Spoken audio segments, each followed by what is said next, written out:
چینی واقعی ایک زرعی اجناس جو عام آدمیوں کے لیے بہت ضروری ہے، اور اس وقت جو چینی کی جو اس وقت موجودگی ہے یا پروڈکشن ہے یا اس کی ریکوائرمنٹ ہے یا وہ سرپلس میں ہے یا کمی ہے یا ابھی اس سلسلے میں کیا آپ اس کی جو پوزیشن ہے وہ ذرا ہمیں بتائیں گے ذکا صاحب؟ جی تھینک یو ڈاکٹر دانش صاحب. آج آپ نے اس بڑے اہم موضوع پہ آج آپ نے دعوت دی اور مجھے یہاں موقع دیا کہ میں آ کر آپ سے ملاقات کروں اور اپنے رائے کا اظہار کروں. جس طرح دوسری اجناس ہیں، آپ دیکھیں فصلیں ہیں، گنا بھی ہوتا ہے، کاٹن بھی ہے، پھر گندم بھی ہے، میز بھی ہے، بہت ساری اور فصلیں ہیں پاکستان میں جو اگتی ہیں. لیکن میں حیران ہوں کہ کسی فصل کے معاملے میں حکومت کی کوئی مداخلت نہیں ہوتی.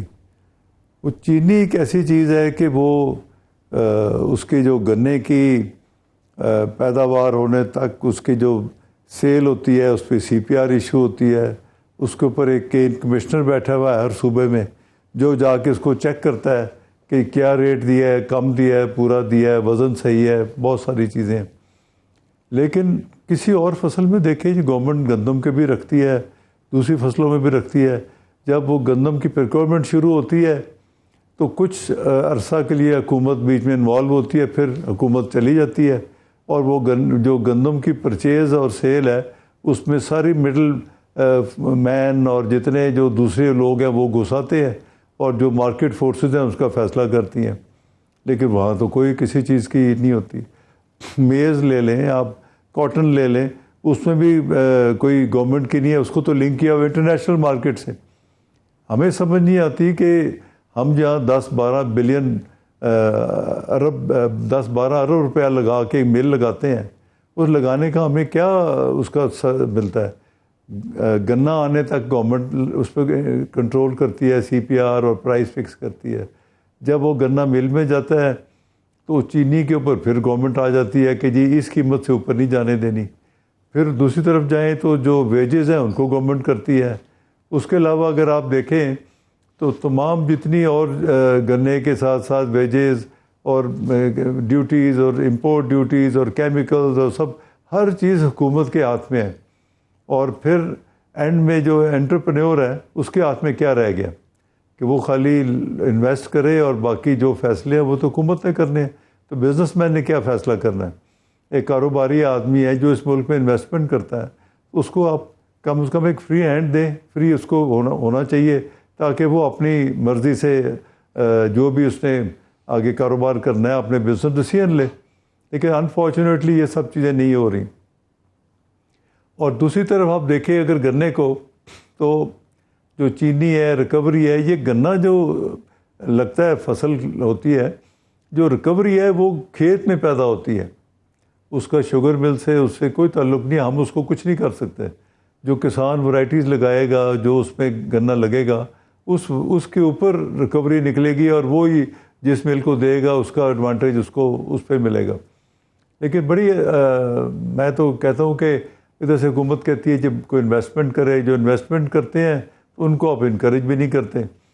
اب یہ جس طرح بھی چینی کی بات دیکھیں تو یہ پہلی دفعہ ہے کہ اتنے عرصے کے بعد ہم نے کوئی تقریباً 20 لاکھ ٹن فالتو چینی بنی ہے اس ملک میں. ملک کی اپنی ضرورت تقریباً 60 لاکھ ہے، تو 80 لاکھ ٹن چینی بن گئی ہے. ہم نے ان کو کہا کہ آپ کو پیسوں کی بھی ضرورت ہے، ملک کے زر مبادلہ کے ذخائر میں بھی کمی آ رہی ہے، تو آپ 5 لاکھ کے اسٹریٹجک ریزروز رکھ لیں اور 15 لاکھ ٹن چینی جو ہے اس کو نکلنے دیں. اگر 15 لاکھ ٹن چینی باہر نکلتی ہے ڈاکٹر صاحب تو ملک کو $1 ارب کا زر مبادلہ ملتا ہے. اور دوسری طرف آپ IMF کے پاس جا رہے ہیں، دوسروں کے پاس جا رہے ہیں، 200 400 ملین ڈالر اور $1 ارب لینے کے لیے کتنی کنڈیشنز رکھ رہے ہیں وہ، جس سے عوام بھی پریشان ہے. مختلف قسم کے آئل کی قیمتیں، دوسری قیمتیں، ان کی ڈکٹیشن کے تحت ہم چل رہے ہیں. تو کیوں نہیں یہ ایک ایسی چیز ہے جو ایکسپورٹ ہو اور ملک میں زر مبادلہ آئے اور ایک آپ کے بغیر کسی کنڈیشن کے ہے. اور پھر دوسرا یہ فائدہ یہ ہے، ایک اور میں اس کے ساتھ بتاؤں ڈاکٹر صاحب، کہ اگلا سیزن جو آ رہا ہے ہم نے ان کو بتایا کہ 20 لاکھ ٹن چینی ابھی ہے، اگلے سال 30 لاکھ ٹن فالتو چینی اور بن رہی ہے. اگر آپ نے یہ ایکسپورٹ نہ کی یا باہر نہ نکالی تو 30 لاکھ جو اور آ رہی ہے تو کسان بھی پھنسیں گے، ہم بھی پھنسیں گے، نہ پیمنٹس ہوں گی اور چینی کی مارکیٹ اور کریش ہوگی اور ہیوی لاسز ہوں گے. تو بہت ساری ملیں پہلے ڈیفالٹ کر کے جو لاسز میں جا کے بک گئی ہیں تو اور بک جائیں گی.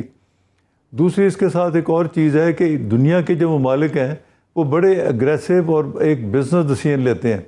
ابھی انڈیا جو ہے اس کے پاس بے تحاشا چینی اس کے پاس بھی پڑی ہے. اس نے کیا کیا ہے کہ اس سے کہا ہے اکتوبر میں 80 لاکھ ٹن چینی جتنی ہم نے پورے سیزن میں پیدا کیا ہے وہ 80 لاکھ ٹن لے کے انٹرنیشنل مارکیٹ میں آ رہا ہے.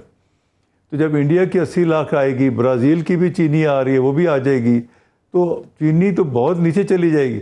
پھر ایک گورنمنٹ بولے گی جی ایکسپورٹ کرنے کی آپ کو اجازت دیتے ہیں، جس طرح انہوں نے کچھ سال پہلے بھی 2007 میں غالباً اسی ٹائپ کی یہ غلطی کی تھی کہ پہلے رکھا جب مارکیٹ اوپر تھی ایکسپورٹ نہیں کر، جب مارکیٹ کریش کر گئی تو کہتے ہیں آپ کر لو. پھر جب کرنی تھی تو پھر اس کے لیے ایکسپورٹ سبسڈی چاہیے کیونکہ گنے کی جو امدادی قیمت یا وہ اس کی کاسٹ ریکور نہیں ہوتی. تو اب پھر وہی دوبارہ اپنی وہ غلطی کو دہرا رہے ہیں. مجھے سمجھ نہیں آتی کہ کیوں رکھ کے بیٹھے ہوئے. اگر حکومت آپ کو ایکسپورٹ کرنے کی اجازت دیتی ہے اور آپ نے بتایا کہ کنٹری ریکوائرمنٹ 60 لاکھ ہے، 80 لاکھ پروڈیوس ہوئی ہے، 20 لاکھ سرپلس ہے، 5 لاکھ ایمرجنسی میں رکھنے، 15 لاکھ پہ $1 بلین مل رہا ہے. فرض کریں حکومت نے آپ کی بات سن لی اور اگر ایکسپورٹ کرنے کی آپ کو اجازت دیتے ہیں تو لوکل پرائس پہ اس کا کیا ایفیکٹ پڑے گا سر؟ دیکھیں نا جی، ابھی جو پرائس چل رہی ہے وہ اتنی چل رہی ہے ڈاکٹر صاحب کہ ہر انڈسٹری جو ہے بیچ رہی ہے وہ لاس کر رہی ہے. ہماری جو کاسٹ آ رہی ہے چینی کے اگر آپ دیکھیں تو وہ 90 روپے جو کلو ہے وہ ہماری کاسٹ پڑ رہی ہے ہمیں گھر پہ جو ساری بنا کے. 89 ہوگی یا 90 کی، مطلب کچھ 1-2 روپے اوپر نیچے ہو سکتا ہے.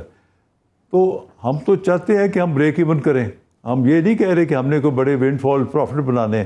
ہم چاہ رہے ہیں کہ ہم بریک ایون کریں، 89-90 پہ ہم ٹچ کر جائیں اور یہ بھی ایکسپورٹ ہو کے نکل جائے، اور تاکہ اگلا جو سال آ رہا ہے اس سے بھی ہم بچیں. یہ خالی سال کی بات نہیں ہے، جو نیکسٹ کرشنگ سیزن ہے بالکل اسی میں ساری لوگ کسان سڑکوں پہ ہوں گے، ملیں پھنسی ہوں گی، ہمارے پاس پیسے نہیں ہوں گے کیونکہ پرائس اتنی نیچے چلی جائے گی چینی کی کہ اس سے گنے کی قیمت نہیں نکلے گی.